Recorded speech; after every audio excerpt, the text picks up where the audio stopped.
Hi guys, my name is Olivia and this is Life Story TV. Now this next story is a beautiful one because cancer hits home for so many people. Whether you've had cancer, you've had a family member with cancer, or a friend that's dealt with it, it has touched so many lives across the world.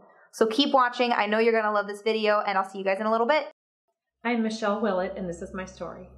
I teach 7th and 8th grade at Northscott Junior High. I teach guided tech class and I'm the media specialist. In September, I went, as I do every year, for my routine mammogram.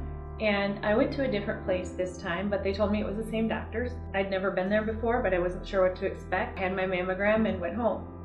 The next day, I received a call from the place. They left a message on my phone just telling me to call them back. And I also received a message from my own doctor telling me to call back, which I thought was a little strange. I couldn't get a hold of anyone at the imaging center, so I did get a hold of my doctor's office. And my doctor's office told me, your mammogram came back fine, so we'll see you in a year. So I thought, okay, and I didn't call the imaging center back right away. After a little bit of a phone tag, they left a message saying there was something on your mammogram that we want to see you for, which I was kind of surprised by because I figured they'd just tell me it was fine. I went to the Center for Breast Health at Genesis Medical Center in Davenport and had an ultrasound. I could tell when they put the image up from my mammogram that something wasn't exactly right, because before that, of course, I had self-diagnosed myself like everyone does because I have the internet.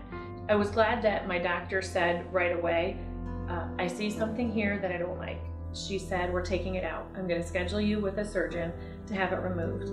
I think it's cancer. We will do a biopsy, but even if it comes back negative for cancer, I want it out. And she said, I will contact you tomorrow to let you know how it turns out. I was glad for that because I wouldn't have wanted someone to tell me, oh, let's just wait and see how it turns out, especially if she suspected that it really was cancer. She did call me the next day and said, yes, that it tested positive for cancer. So that kind of set me on my journey of breast cancer. Because I teach 7th and 8th graders and I have a daughter who's in 8th grade at this school, I had a little bit of a tricky situation. I really had to talk to my daughter about how to navigate through this. The first people I told, of course, were my parents and my husband and my family, and then my 2 friends from high school that I've been friends with forever. And then I knew people were going to start finding out, and I didn't want people to just be talking about it or whispering about it. I wanted people to know about it. After talking to my daughter, she told me she wanted me to tell my student. So on a Friday, I started off just telling my homeroom students that I had breast cancer, and I was kind of shocked by how many didn't know because I expected people to know for some reason. And the first time or two saying it, it was kind of hard to say in front of people, I have breast cancer. My students were very good about it. They're 7th and 8th graders, so they'd ask questions like, are you going to lose more hair than you've already lost?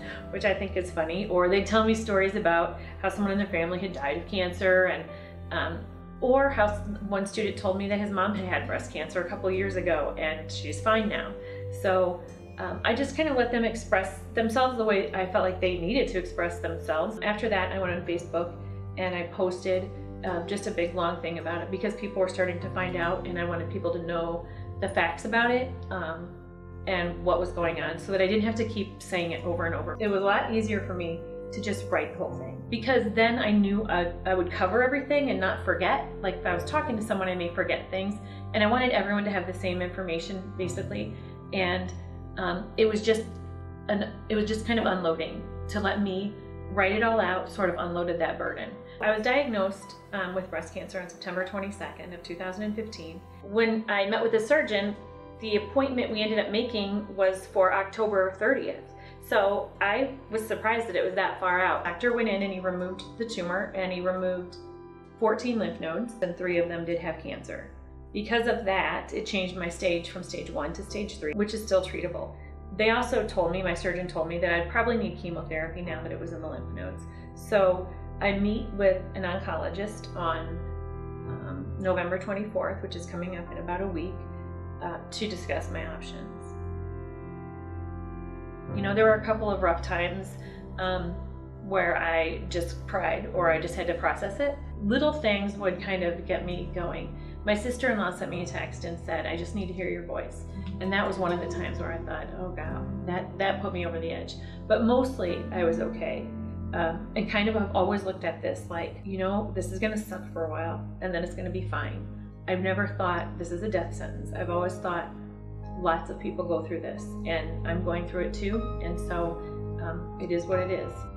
As this process has gone on, I'm always surprised by the support I get. The teachers at my school and the other staff that work here decorated this entire bathroom in pink for me and gave me this huge gift. I mean, I can't even tell you how amazing this was, this bathroom, and if you know me, I'm paying all the time. So anyway, it was a pretty cool thing. But through this whole thing, the one thing that keeps kind of standing out to me is that I feel like I've been given a gift.